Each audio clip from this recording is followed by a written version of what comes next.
Good morning, everybody. Uneducated Economist here. So I want to do a follow-up kind of response video to the last video that I put out where I was down at Classic Coin picking up a 2021 Silver Eagle. I was picking up 3 of them. And a lot of people down in the comments section gave me a really hard time about it. They were saying, dude, that's a ripoff. That's way too much. You shouldn't pay that much for it. You can go to an online dealer. They were giving Scott kind of a hard time about it. And I went to the online dealers and I took a look at the price there. And ultimately, even at the best price, for the 3 ounces, I would have saved about $6 on my $96 purchase. And to me, having them in hand was worth the $6 premium that I paid to go to Scott to have these 2021. Now, granted, it's nothing more than a date. It's like buying a brand new car and driving it off the lot, knowing that you're going to lose value the moment that you do it.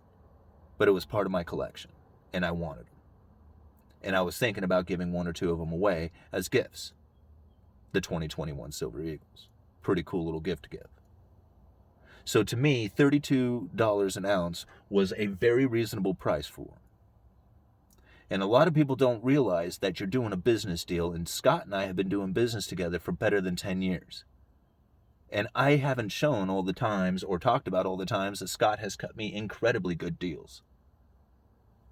Last year, I bought a kilo bar off of Scott. Now, I don't know how long he had that thing, and I'm imagining that it was probably less than an hour from the time he purchased it to the time I bought it off of him. But he sold it to me for spot price. That was a pretty good deal. There's 32 ounces in a kilo. I'm pretty close to it. So it's not a big deal when the few times come up and I pay an extra high premium for a couple of Silver Eagles from the guy who has cut me incredibly good deals over the years. It's good business. You give a little, you get a little.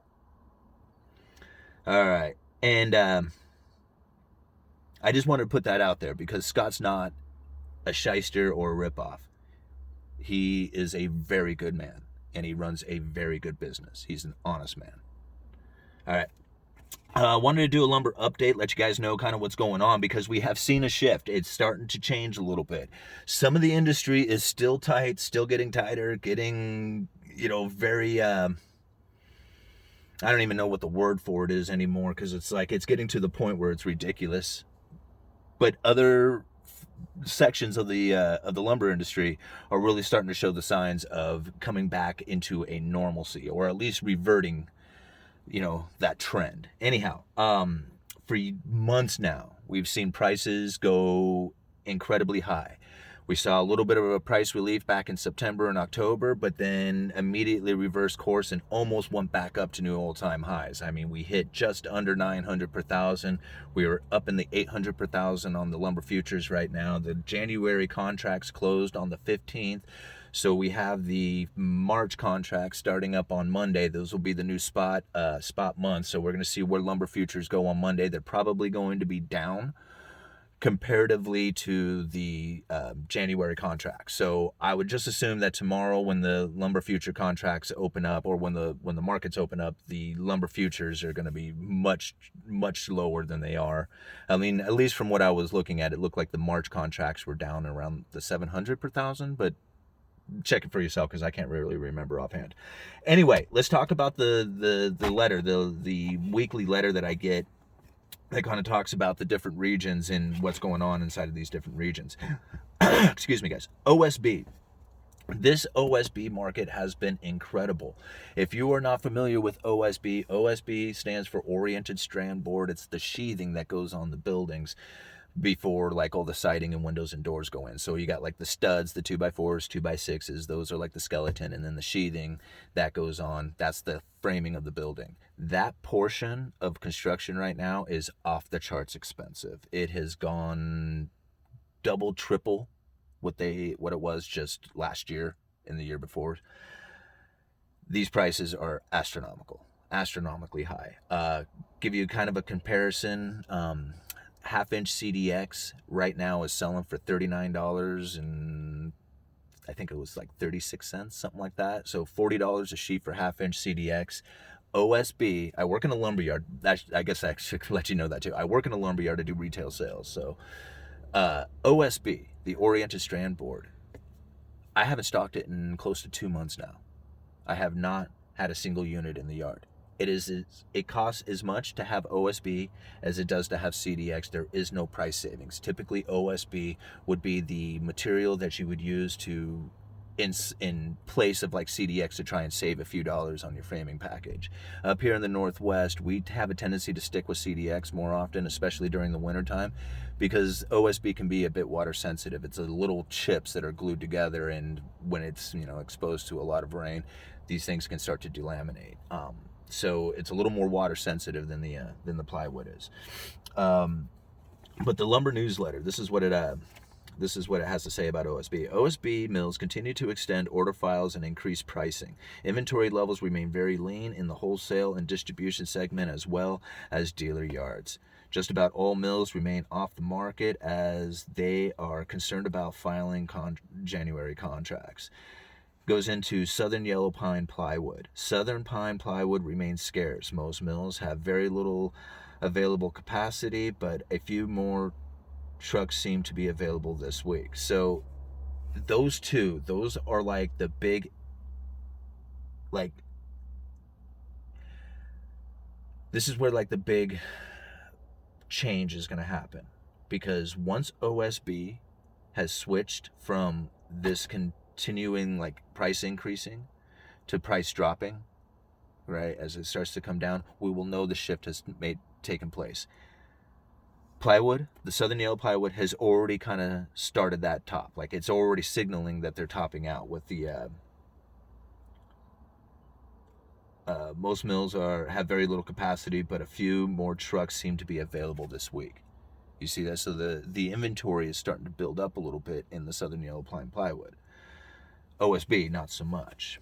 Now, lumber, going into lumber. This is the Western spruce, pine, and fir. Another quick week in SPF sales. Buyers were content to hold on ground inventories, and mills with extended order files kept prices firm. Wholesalers, however, were pressed to sell their speculative purchases as shipments came due. So I'm thinking they're talking about the January contracts there. A few producers also were caught with cars to load at significant discounts. Expect more of the same strategies next week, as our supply and demand seem to be in harmony for now. So it seems there's a shift in the Western plywood as well. Eastern SPF. It is a quiet week of sales in the SPF Eastern. Buyers sensed the downside risk and took a step back from the market. Mills pointed to order files that went into late January and early February, while secondary wholesalers started to open up counters and cutting prices on random 2x4 number 2 and 2x6 number 2. The 2x4 9-foot stud trims took the biggest hit this week. Expect next week to be more of the same. So you guys hear that? The framing lumber over on the eastern side is starting to shift. The change is starting to happen. Those studs were almost impossible to get your hands on for the longest time. Now they're starting to become more available. They produce so much of them, and then the demand for them all of a sudden is dropping. Now the inventory is huge. It's just like anything. Southern pine, all zones. Purchases have been scaled back to absolute necessity in recent days. Major concerns of downside risk are causing buyers to put away the PO books. The surge in pricing has slowed due to the lack of sales. Winter weather across the north and even some parts of the south have continued to the diminishing demand. Offering lists from mills have been more prevalent here recently.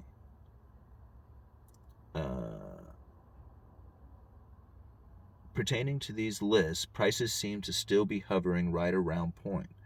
No steep discounts have been observed right out of the gate as of yet.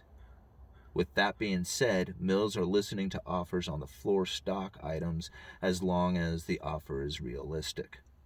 So it sounds like they're taking counters on it. Before they were like, nope, this is it. This is what you get. Let's see here. Western species of the dry dimension.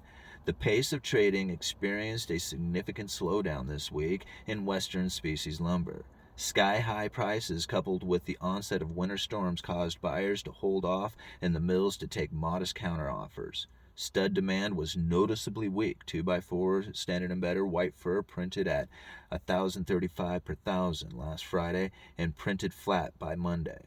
This suggests... anyway. Green Doug fir sales decreased in momentum this week. Prices at the mill for 2x4 and 2x6 began the week at $890 and $860, and midweek had printed at $893, $860. Stud demand was flat in lengths of 2x4, 8, and 9. Mill price started the week at $615 and $945 and saw no change by midweek. So it looks like there's still a little bit more demand for the green, even though it said the sales have decreased for the momentum, but it looked like the prices had kind of stayed somewhat elevated. But I would only assume by some of the things that I am reading in here, and if you're kind of hearing the same things that I am, it looks to me like the lumber sales and pricing is going to be decreasing here over the next month or so. I can only assume if that trend continues, then we are going to see some significant sell-off or at least some significant price drops in this lumber.